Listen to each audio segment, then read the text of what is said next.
Hello, everyone. Welcome to Connected Quality Operational Excellence from Shop Floor to the Top Floor, a webinar hosted by Manufacturing Today in partnership with ETQ.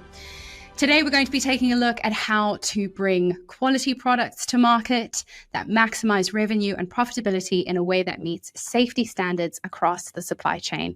We'll be looking at the role of modern enterprise QMS technology, workforce dynamics, and how a connected quality ecosystem encompasses quality, safety, maintenance, operations, and workforce engagement and retention. To help us unpack this massive topic, I'm joined by Angela Anderson, Product Marketing Manager over at ETQ, as well as Bruce Keisler, Senior Manager Operations Transformation at PwC.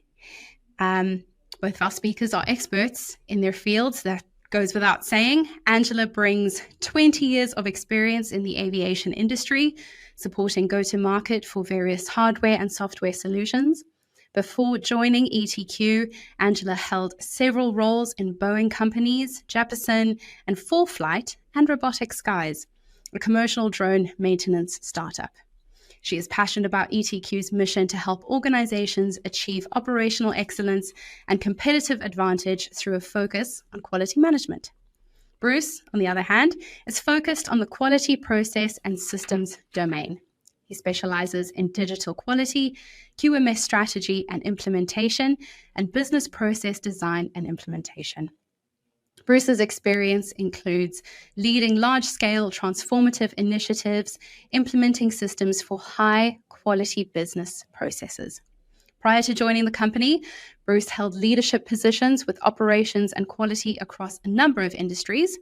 He is a Six Sigma Black Belt and has served in program management, organizational change management, and subject matter expert capacities for operational and digital transformations across a diverse range of companies. That is a mouthful. Thank you both for joining us today. It looks like, from your experience, there is loads to lean on when it comes to tackling this topic. So without any further ado, I'm going to hand over to Angela and we'll get started. Thank you, Danielle. Thank you so much for that wonderful intro. And boy, we are a powerhouse for today's discussion. It sounds like, hopefully, yeah. Okay, so just to kind of kick things off here, I want to start by asking you all to think about how you make purchasing decisions. How do you decide where you're going to spend your money on things like kitchen appliances, food, your child's stroller, or even a car? Is it price? Is it convenience? The research tells us that really the number one determinant of where we choose to spend our money is actually based on quality. So for our session today, let's picture the products that kind of surround us in our daily lives and those complex systems that create them and the people that ensure that level of quality that we all expect.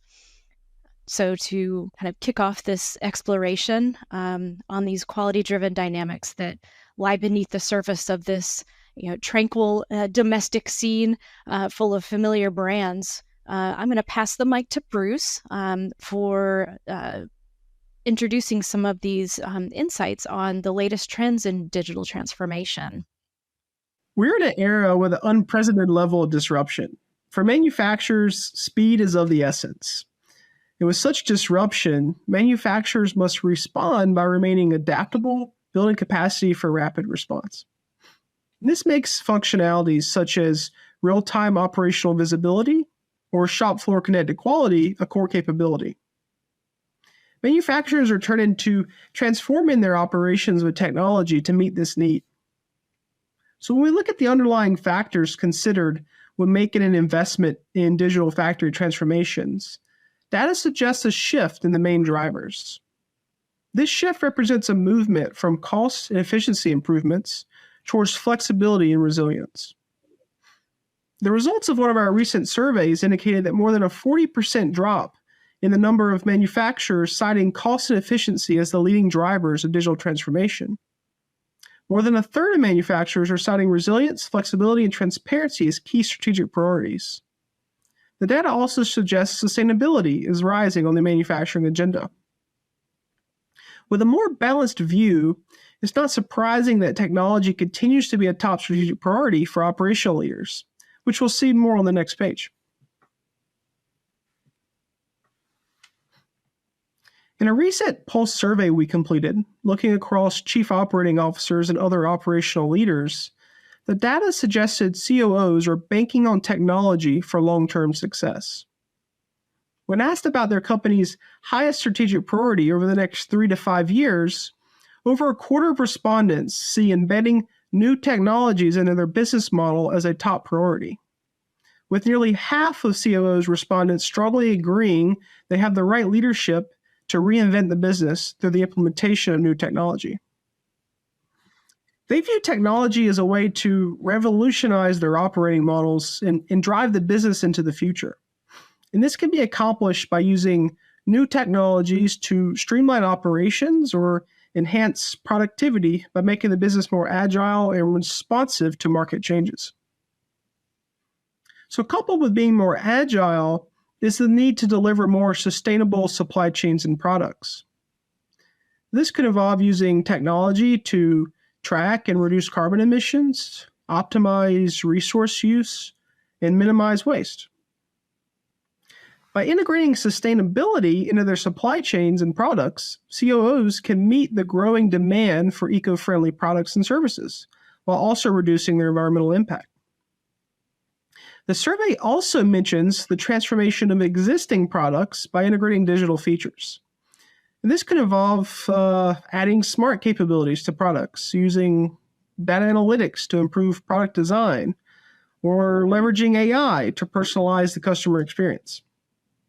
And this transformation can create more value for customers and differentiate their offerings in the market. So by embracing technology in these ways, COOs can ensure their businesses are well positioned to thrive in the digital age. But this view for the long term. So let's take a look at the next page where we'll see more about investments that are flowing in the near term. So we know the data suggests that executives are embedding new technologies in their business models for the next 3 to 5 years. But to get there, 59% say they'll invest in new technologies such as cloud or artificial intelligence in the next 12 to 18 months, with nearly half pointing to generative AI specifically. Other investment areas include hiring in specific areas to drive growth. We saw that in 41% of respondents. That could include hiring talent with specific skills such as data analysis or digital marketing to support the business growth. Cost cutting was also reported by 34% of respondents, reflecting the ongoing pressure to improve efficiency and profitability, such as streamlining operations, reducing waste, optimizing resources. Outsourcing strategy being adopted by some could help to reduce costs or focus in on more of their core competencies. The inverse, nearshoring, is also being considered, reflecting the ongoing disruptions in global supply chains. Major reorganizations of the operating model is being reflected in some companies, likely to adapt their business models to that changing business environment. We're continuously planning for climate-related disruptions for 24%, reflecting the growing recognition of the impact on climate on business operations. The prominence of the investment being made in new technology suggests businesses are recognizing the potential of artificial intelligence or other emerging technologies to drive growth and efficiency. The data suggests there will continue to be a focus on investing in new technologies, but challenges remain. Companies are willing to make the upfront investment, but are struggling to capture the value from new tech. But when asked about these challenges, 88% of executives point to achieving measurable value from new tech more than any other issue, followed by 85% point to the cost of adoption for new technologies. 84% cite the workforce, training the workforce on the new technology. Employee fear is also looming, with 3/4 of executives citing the workforce's fears about being replaced by technology as a challenge to transforming their businesses. This is why there's an imperative to not only digitally transform, but to improve the overall frontline worker experience. Transformations can only be successful when you have the buy-in from the workforce. And this can be a challenge when faced with higher workforce turnover. More than 1/3 of manufacturers surveyed reported attrition rates exceeding 10% over the last 6 months. Despite these challenges, companies are still making investments in transformations and experience success by investing in their workforce. Companies can provide their workforce tools to do their jobs more easily, while also educating them on emerging technologies. Particularly for emerging technologies, we'll see on the next page that companies are extracting the benefits of their labor. Investments are being made across organizations today in emerging tech, but two in particular stood out. Artificial intelligence, AI, and the Internet of Things, IoT, are used at scale at many companies today. Other technologies such as virtual reality, augmented reality, robotics, blockchain, they're being used today, but in comparison with AI, IoT seem to be more limited. This is helped by a recent surge in general and also the general scalability of generative AI. A few interesting points from our recent survey. 89% of companies are increasing their overall technology budget.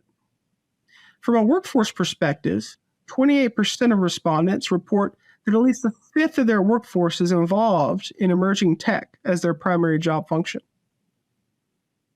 Our surveys indicate that companies are getting value out of their deployed emerging tech. Improved quality of products and services tops the list of benefits achieved. But when we look at the benefits or the results we have around the achieved benefits, a few companies, about 7% or so, stood out as getting these technologies right. Executives within these companies reported significantly higher benefits from emerging tech as compared to their peers. These companies are shown here as MTech accelerators. For these leaders in this space, a few practices stood out that can be applied within their peer organizations. Use of emerging tech to reinvent. They're reinventing their business. They're using emerging tech to expand into new markets, or they're looking outwards to draw on use cases from other industries. They're allocating the right resources. Data suggests that these leaders are far more likely to invest financial and human capital in emerging technologies. When we look at the next 12 months, over half of these leaders are changing their technology budgets to invest in the workforce. 20% of these leaders, MTech accelerators, plan to increase their overall budgets by 15%. This can be compared to only 6% of the larger community respondents that would say the same. Another practice that is apparent within these leaders is integration of emerging tech. MTech accelerators have found value in connecting different technologies. One example might be IoT sensors to produce data, coupled with AI to analyze results. They are scaling their technology, and we can see that they are benefiting from that on the next page.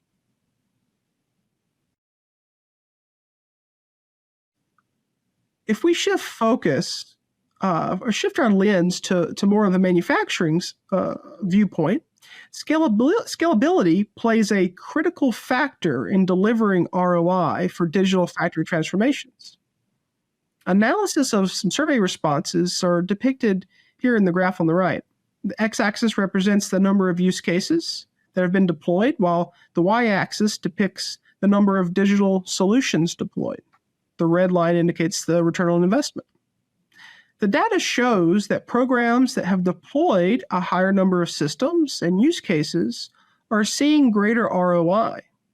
However, a closer inspection also shows there appears to be an ideal level of scale where returns are not significantly improved by simply adding more systems or use cases.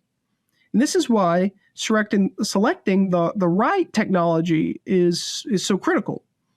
Selecting technologies with enablers such as shop floor connectivity help you tap into more use cases. From an operational lens, these digital enablers can be paired with traditional world-class manufacturing levers to produce more value. And we'll look at that on the next page.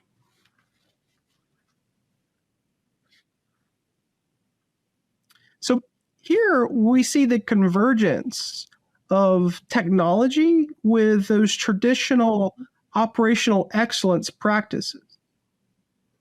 Technology can be applied with practices such as inventory optimization, reducing the cost of poor quality, improving OEE, or improving the flow on the shop floor to amplify the value of the improvement initiative.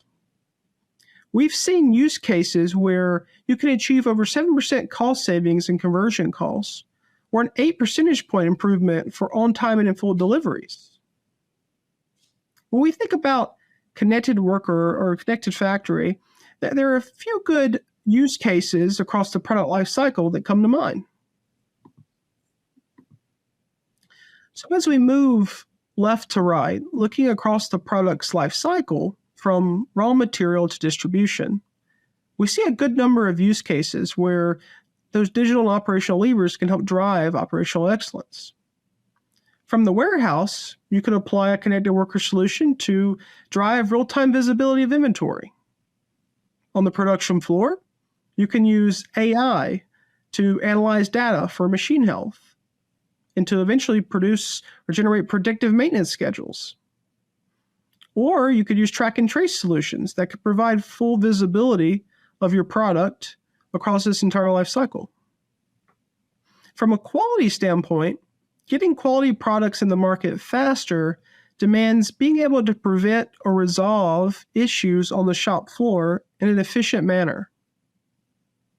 We saw earlier that improving quality was one of the top benefits we were seeing from those emerging technologies.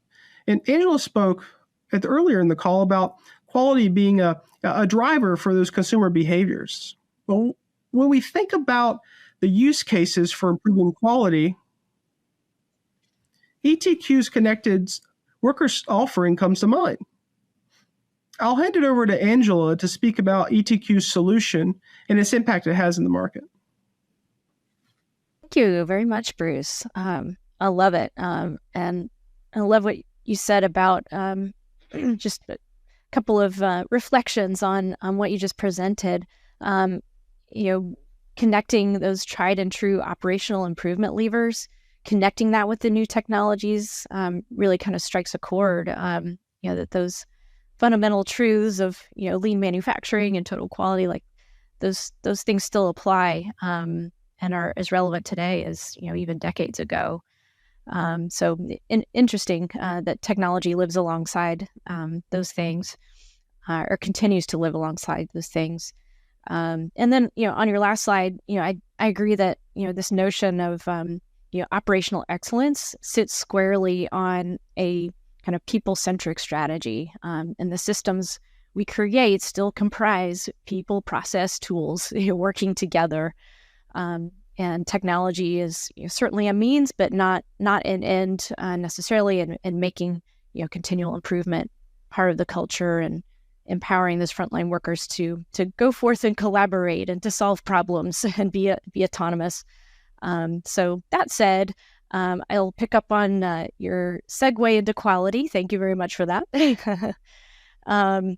So let's take a quick step back first and consider that bringing quality products to market, products that maximize revenue and profitability, means making sure that quality standards and requirements are met at every stage of that product life cycle. And Bruce was mentioning that product life cycle. And it's even, from product design, from the engineering side, into manufacturing and manufacturing process design, to shipping and distribution, to customer support.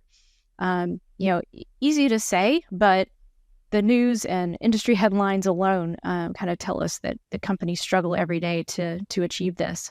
So what does stand in the way, or kind of said another way, like what forces are really underpinning that desire for exploring new technologies that Bruce was outlining a moment ago. And while speaking of fundamental truths like death and taxes, there will be regulations. If you're a U.S. manufacturer, at least, or anywhere in the world, you've been subject to, more than 1.5 regulations a week for years, and the costs and controversies of compliance keep rising. Things generally seem to get more complex, not less complex. The products we build, the companies themselves are, there's endless M&A disruption. There's more stakeholders in the mix. If you're an OEM, you don't just have to worry about, your own company's quality, but your supplier's quality and your supplier's quality. Buyers want quality products at lower costs due to more competition and therefore more choices than ever before. And with billions of people on social media, if you make a mistake, everyone knows about it instantly. Okay, we're piling up here, but let's keep going. So from the operational perspective, massive workforce shortages. And Bruce, you touched upon this. There's a hiring challenge, as many of you know, or probably know. Companies are increasingly unable to find skilled workers to fill their needs. And so, they're looking at hiring less skilled workers, and then the burden shifts to training and HR and getting those workers skilled and productive faster. There's some recent survey results from U.S. Chamber of Commerce, and they reported that even if every unemployed person with experience in the durable goods manufacturing industry were employed, the industry would only fill around 75% of the vacant jobs. Like, ouch. There's just not enough people to do the job like it's always been done, and something needs to change. As the older generations retire, decades of experience slip out the door, and there's pressure to enable organizational learning and that knowledge transfer before it's too late. And also, those shifting expectations around technology and, appealing to, engaging, empowering these new generations of frontline workforce. And Bruce was, touching upon those kind of feelings of unease about technology. So it's a bit of a tension there of, adopting a technology versus, an expectation from certain workers that it be there. So in the face of all this, having to do more with less, how do you make onboarding more efficient, getting people productive faster? How do you successfully train, upskill, support a less experienced workforce and effectively support them through their entire employment journey and still meet the quality and production goals with less staff that may have less experience?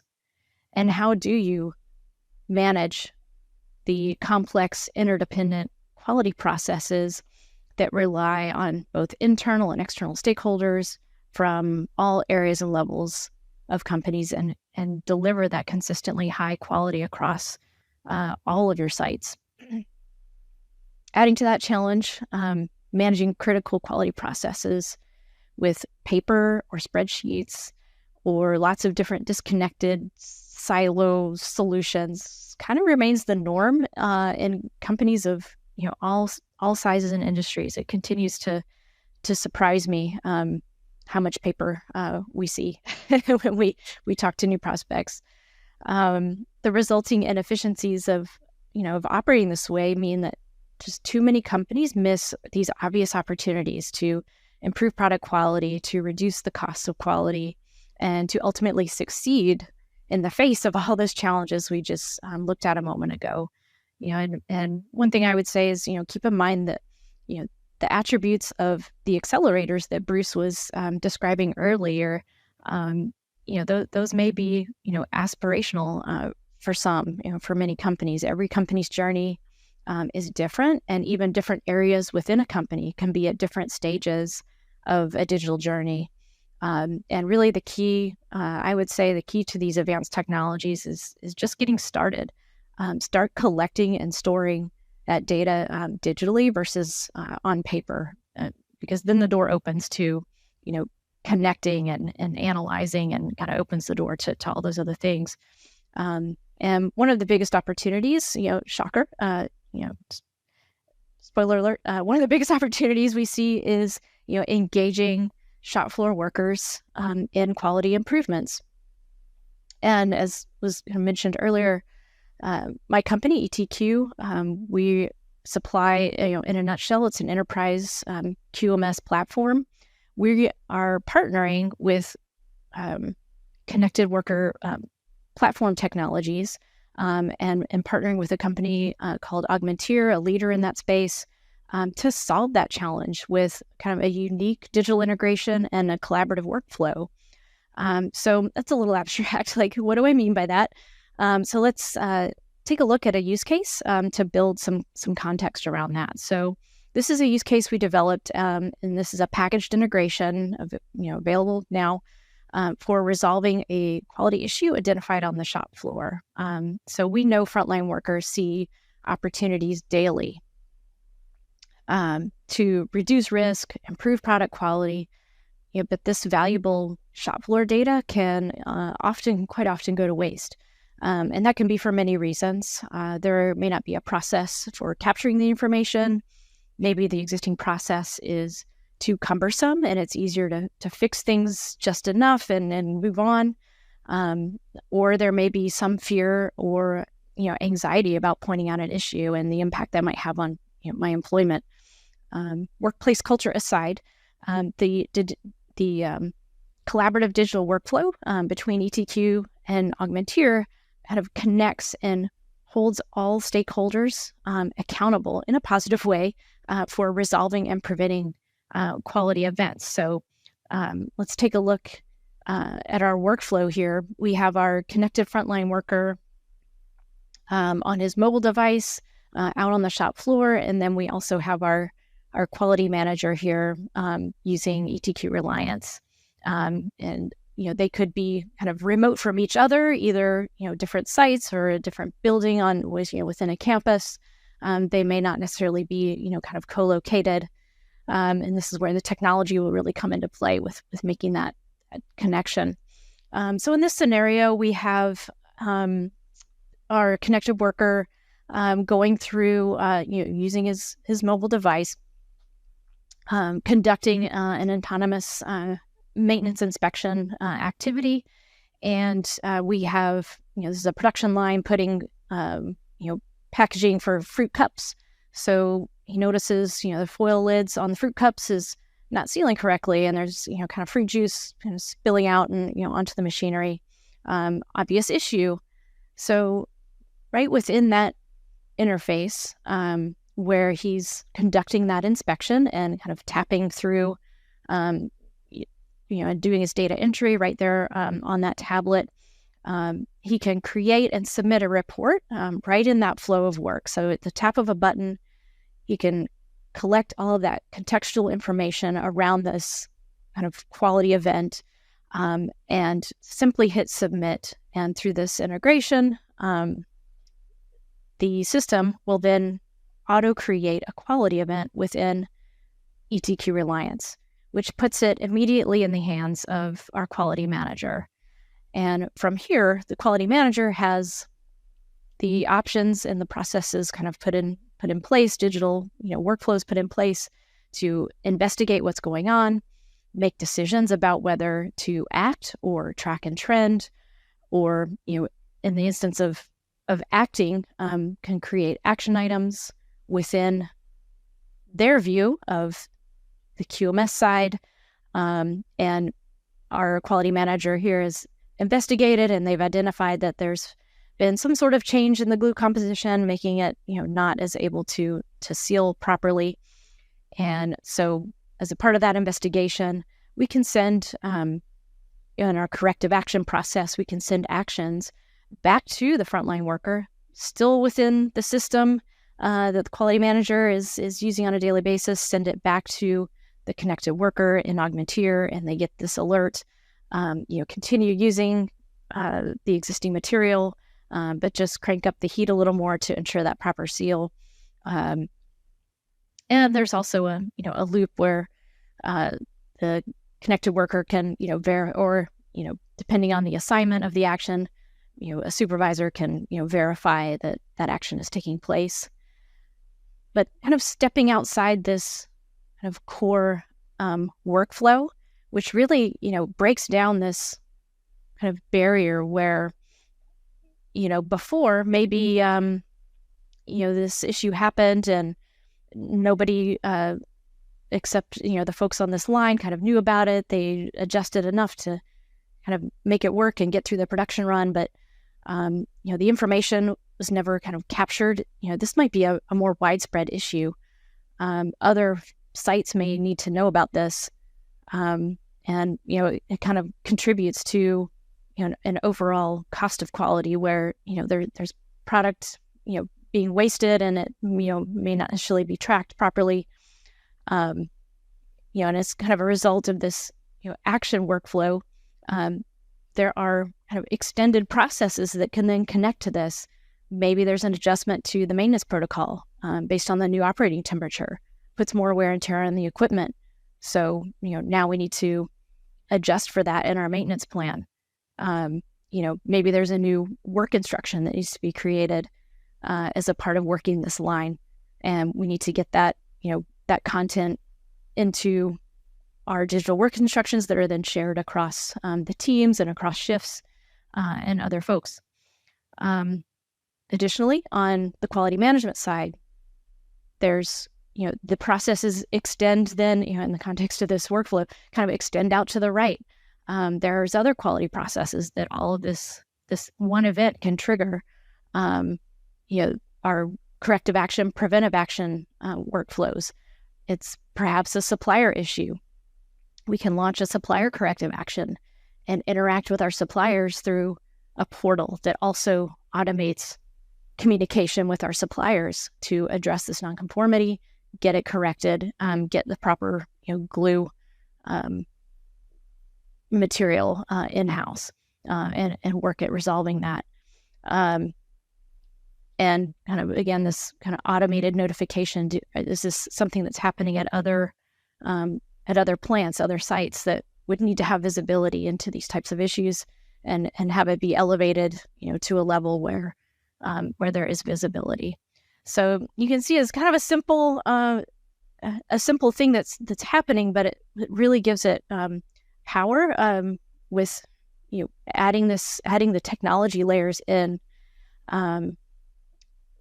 It opens up the communication, it opens up the visibility, opens up your ability to track and trend these things that are happening, and proactively, in a continual improvement type mindset,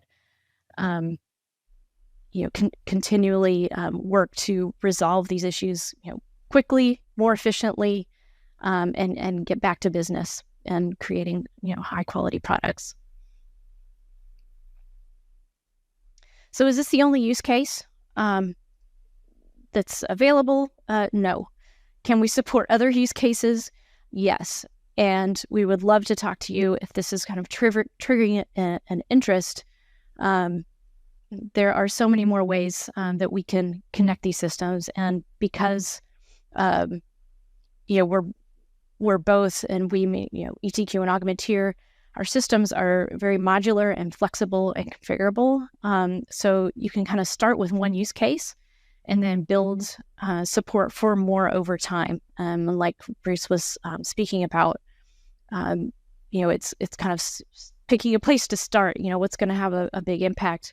Where can you just kind of start collecting digital information and store it in a way that you can then, trend it, look for patterns, act on it, have it be informative for the decisions you're making. So I also wanted to kind of take a step up, just to kind of take a broader view of this collaborative ecosystem that we're talking about. So we've got our enterprise quality management system. We've got our connected worker platform. On the EQMS side, this is really your centralized quality management system of record, the system that's going to tie all of your quality processes together. So not only the core elements of compliance like doc control, audits, corrective actions, but also change management, supplier quality, like we saw a moment ago, new product introduction, complaints handling, risk management. It's all kind of driven by the enterprise QMS layer, and then rolling up all of that data for tracking and analysis end to end from like we said, every site and global level, all of that. Connected Worker platform in a similar vein, and as a powerful complement to the QMS, Connected Worker platform is your centralized system for smart onboarding, training, guidance, and support, digital work instructions, using shop floor friendly interfaces like mobile devices and wearables that enable workers of different experience levels to complete work safely and correctly and with repeatable quality. And also enable more autonomy in problem solving, knowledge sharing, and engagement with that continual improvement process. And because it's all in the cloud and you can be more flexible and agile and bring it all together, starting with that user-friendly data collection right there in the moment. A shop floor worker can input that data, hit send, and it's in motion. There's no kind of going through layers of supervision and management or sending an email and having things get lost in email, and creating more kind of unnecessary administrative layers. It goes straight to where it needs to be, straight to the team who can take the appropriate action and have that broader view to kind of cascade whatever the result of that resolution is, cascade that out to other areas of the company, other sites, and that's really what makes that quality data actionable for continual improvement.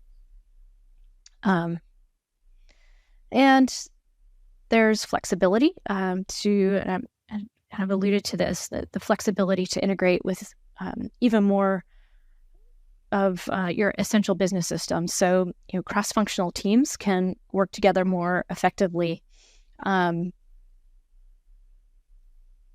ETQ and Augmenture, play well together and with others. And the beauty is that this is not, it's not a monolithic system approach. We know that systems have their kind of purpose-built aspects. We've looked at QMS, we've looked at Connected Worker. ERP is kind of the backbone of so many organizations. So how can you tap into that for, managing your approved supplier list and data sharing in a way that means you don't have, 8 different versions of that all over the company and then wondering, who do I order from, and kind of being able to leverage, the purchasing power that comes with, have full view of, your suppliers, alerts and quality events coming from other places beyond just the Connected Worker platform. So it could be from your MES, from an SPC system, feeding that data and kind of defect information back into your product lifecycle management system. So back up into product design, making sure those, that's a closed loop system as well. And we talked before about, HR systems.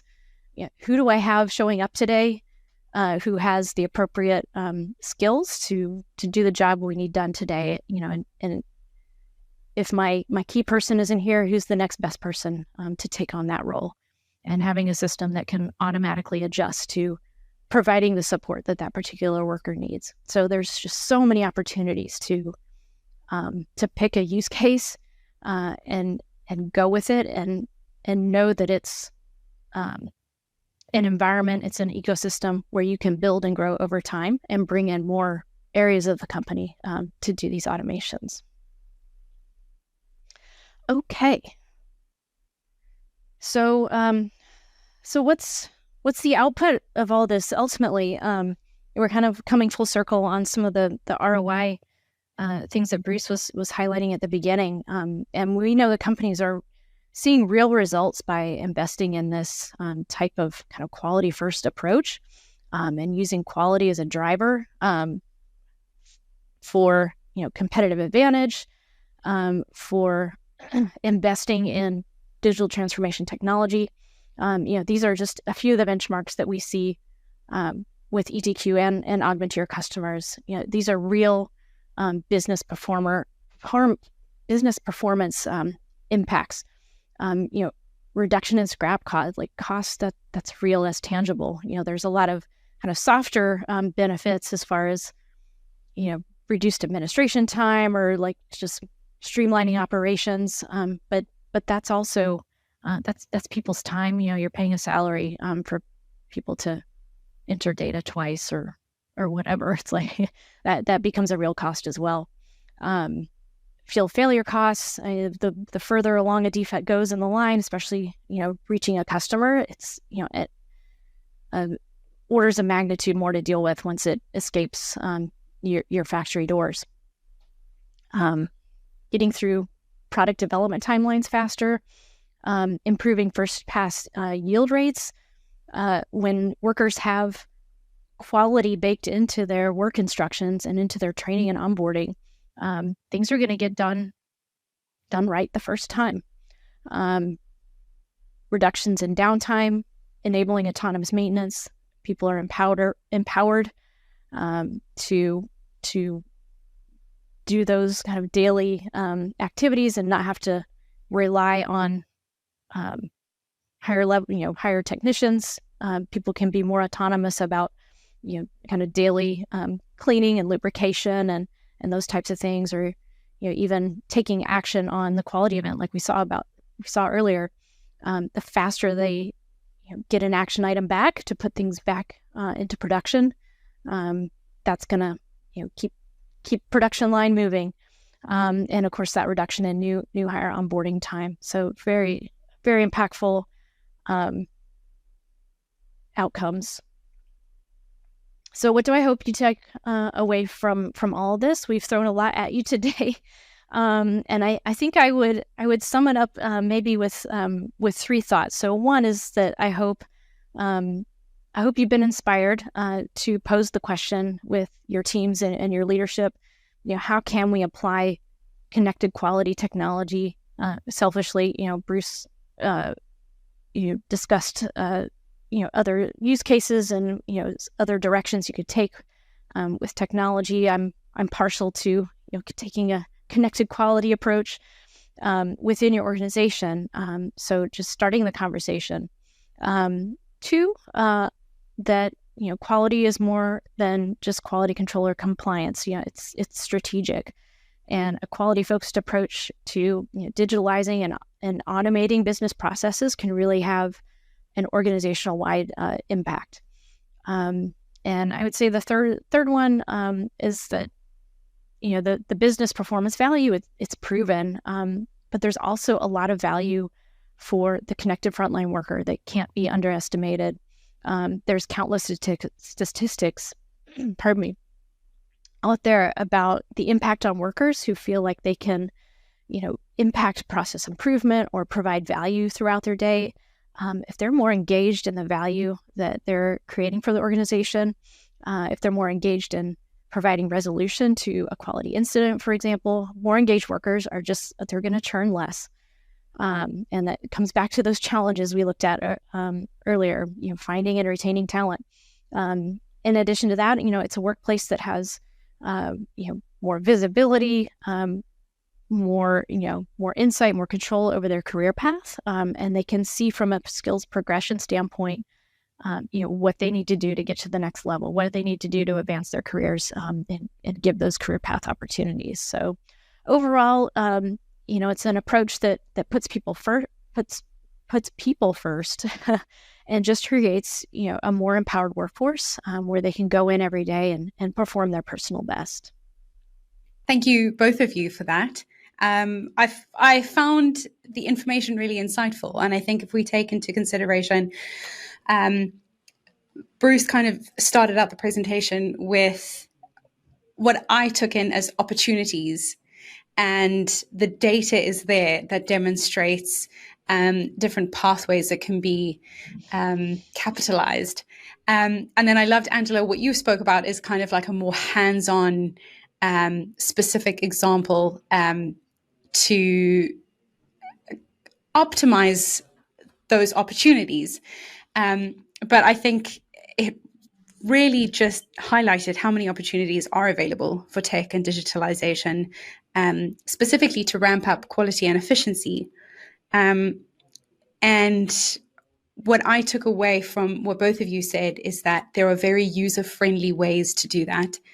And it's just about kind of asking that question, how can we apply connected worker tech in a way that matches the company's sort of workflow? Mm-hmm. And that is just inevitably going to just open up for so much more efficiency and so much more dependability in those operations, which is so awesome. So thank you both for those conversations. I think there's a lot to learn from that. I've got a couple of questions from some viewers. One of them, which, I kind of chuckled at, was how is AI changing your role?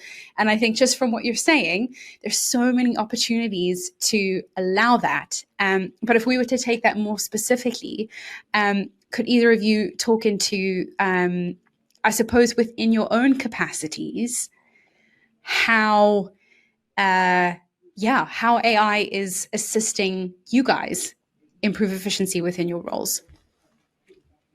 I think for me, it's as a consultant, right? I would say I am always asked, how could I apply AI here? How can I apply other emerging technologies? And I have to be able to, ultimately offer up whether it's use cases, examples that we're seeing in the industry. So certainly my scope of view has somewhat shifted, or at least been augmented by the emerging technologies. When we think about the types of conversations that are being had, it really is, how can I integrate technology with what I'm already doing? And I spoke earlier about those levers of operational excellence that so many people are likely used to, but how is technology being integrated with that? How can we automate? How can we move faster? How can we have more visibility into what's happening and to be able to make faster decisions? And those are all key components. And selecting a use case and moving forward is the first step. Yeah, I think I'll add a bit to what Bruce was saying there. We hear a lot about predictive quality or predictive maintenance, and I think once a company has the infrastructure to not only collect and store the data, but to then do something with it. The technology is there to really take advantage of, I see a lot of opportunity in machine learning, combining data sets, being able to apply contextual information to, an IoT device might, or a shop floor sensor might spit out, one value of, a humidity level, a temperature level, does it have a defect or no? Well, what's the context around that? Like, what's what supplier material was in that batch? What's taking all those factors into account to see the trends that you could just never see with the naked eye, basically. And like in using the power of those algorithms to make true correlations, and get very targeted in areas for improvement. Yeah, absolutely. I absolutely agree with that. And then another question is, how can connected worker technology be leveraged to enhance efficiency and reliability, specifically in logistics and freight management? And I think, Bruce, you kind of outlined, like we said, you outlined opportunities for that to take place. And then, Angela, you kind of buttressed that with a very specific example with the, fruit cups. Are there just, I think, kind of adding another layer to that question, are there easy solutions? Are there very obvious options that are available that might be more accessible? I think it comes down to identifying the right use case for your situation. So, I mean, it mentioned logistics and freight. I mean, we talked earlier about inventory management and how it could be applied with that, with real-time data gathering, whether that's stock levels or movement of inventory. I mean, real-time traffic updates and weather conditions. I mean, you can imagine if you're trying to optimize route planning from a logistics perspective, that can be critical.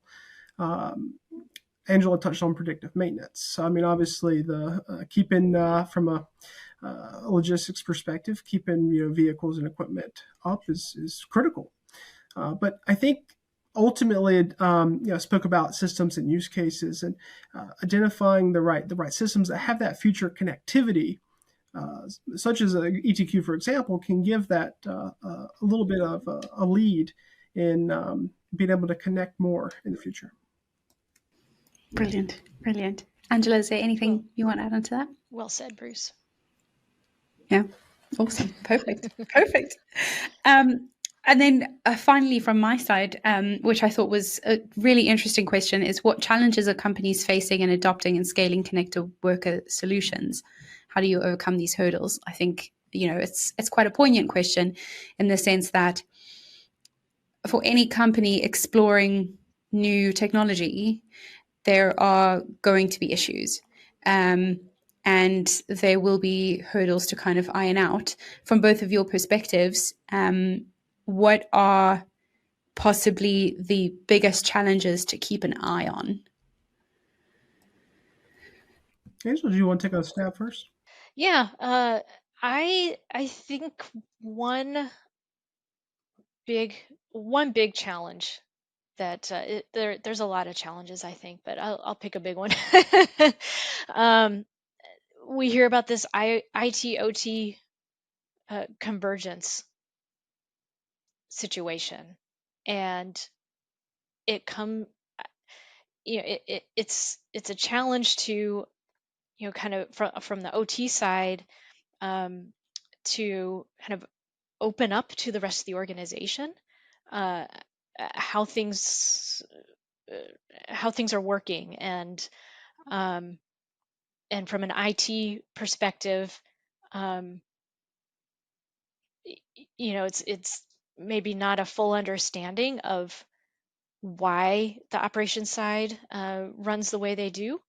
And there's kind of a perhaps a bit of a pace, I'll call it a pace layer differential, where in the operations side, these systems are in a lot of factories quite old, decades old, and it's kind of the old reliable ship, or train that just kind of keeps chugging along, and there's a lot of infrastructure around just kind of keeping it going.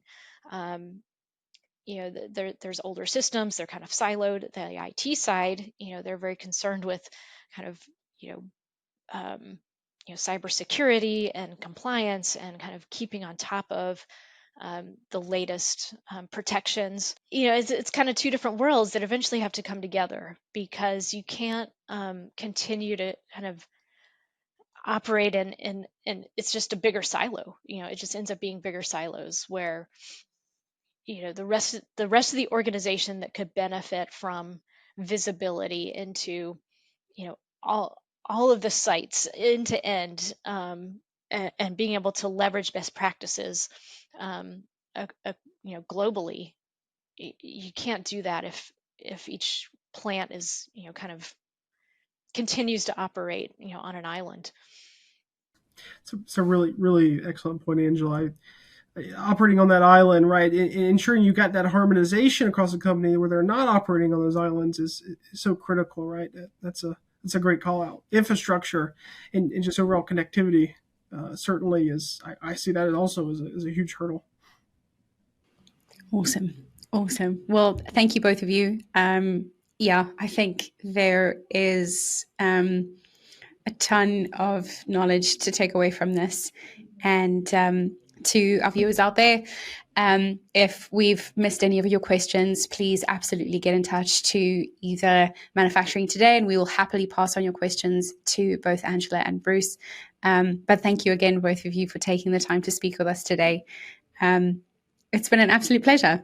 And I look forward to seeing how this technology continues to improve company working spaces, especially for those on the front line, in the coming years.